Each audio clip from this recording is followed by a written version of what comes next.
प्रभाग 12वर जो आहे तो राजेभाऊ फड हे कुणाशी तरी बोलत असल्याचा व्हिडिओ व्हायरल झालेला आहे. नेमकं त्या व्हिडिओमध्ये काय आपण जाणून घेण्याचा प्रयत्न करूयात.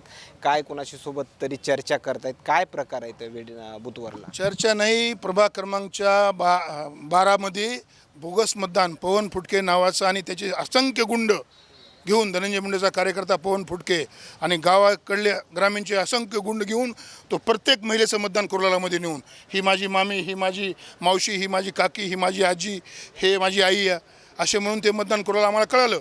आणि तिथं सगळे लोक मध्ये गेलात, सगळे एजंट फिजंट त्यांचे बाहेर बसलेले, तिथं धिंगाणा चालू आहे. म्हणून मी तिथं गेलो असता ते बघितलं तर प्रत्यक्ष तसं करत होते ते. म्हणून त्या पवन फुटक्या नावाच्या माणसाला मी स्वतः बाहेर काढलं आणि असं चालणार नाही, प्रत्येकाच्या मतकर्त्याला करू दे, हे तुझे उगाच खोटे नाते सांगू नकोस, ही माझं नातेवाईक आहे असं तसं म्हणून त्या पवन फुटके राहतो माहीनगरमध्ये आणि इथं येऊन बोगस मतं करतो गुंड घेऊन.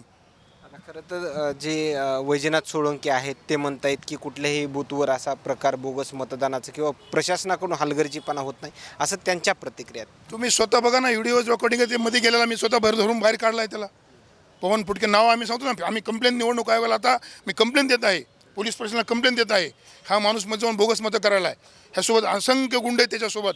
प्रत्येक बूथवर, प्रत्येक प्रभागाच्या बूथवर 10-10 गुंड तयार करून असे 4-4 माणसं घेऊन बघतात. आणि CCTV सुद्धा त्या पिटीच्या तोंड CCTVचे असे बाजूला करून टाकले दिवारकड, म्हणजे CCTVमध्ये सुद्धा येऊ नये.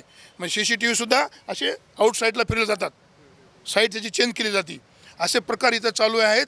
लोकसभेला जे झालं, विधानसभेला जे बोगस झाले, तीच नगरपालिकेला आता बोगस मतदानाचं काम या मतदारसंघाचे आमदार आणि त्यांचे गुंड करीत आहेत. काय सकाळच्या दरम्यान मतदानाला प्रतिसाद देखील मिळतोय, मात्र मतदारांना काही आव्हान वगैरे कराल का? मतदाराला एवढा प्रतिसाद आहे, मतदाराला एवढी इच्छा आहे की आमचं मतदान आम्हाला करू द्यावं. का तर लोकसभेला मतदान करू दिलं नाही, शाही लावून हाकललं. विधानसभेला तर मतदान केंद्रामध्ये येऊ दिलं नाही, ऑलरेडी अगोदरच मतदान करून टाकलं. आता लोकांना कुठेतरी वाटतंय की आमचं मतदान आम्हाला जाऊन करता येईल, म्हणून लोक एवढे एकदम उत्सुक होऊन मताला ह्या मतदान केंद्राच्या बाहेर लाईन लागल्यात. पण हे ह्यांचे गावगुंड आणि ह्यांची ही गुंडगिरी करून बोगस मत करण्याचा प्रयत्न करीत आहेत. आणि मतदान कसं कमी होईल याची ते काळजी घेत आहेत. लोकांना येऊ द्यायचंच नाही, आलं तरी सोबत जायचं आणि स्वतःच मतदान करायचं, असा प्रकार चालू आहे. तर पोलीस प्रशासनानं आणि निवडणूक आयोगानं यावर लक्ष द्यावं सगळं. आणि जी रेषा ओढून द्या, तुम्हाला बाँड्री करून दिली, त्या बाँड्रीच्या मध्ये जाऊ नका ना तुम्ही सगळे. मतदारांना काय आव्हान करा? मी मतदाराला एकच सांगतो की तुम्ही कुठल्याही याला घाबरू नका. भयमुक्त प्रळी, भ्रष्टाचारमुक्त प्रळी आपल्याला करायची. त्यासाठी तुम्ही स्वतः थोडी डिरिंग करा आणि स्वतःचं मतदान स्वतः करा. आणि तुम्हाला योग्य जो वाटेल तो असा उमेदवार निवडून द्या. का तुम्हाला अधिकार आहे कुणाला निवडून द्यायचा, ते आम्हाला अधिकार आहे आमच्या पक्षाला मतदान मागायचा की तुतारीचे आमचे माणसं सगळे नगरसेवक नगरसे निवडून द्या.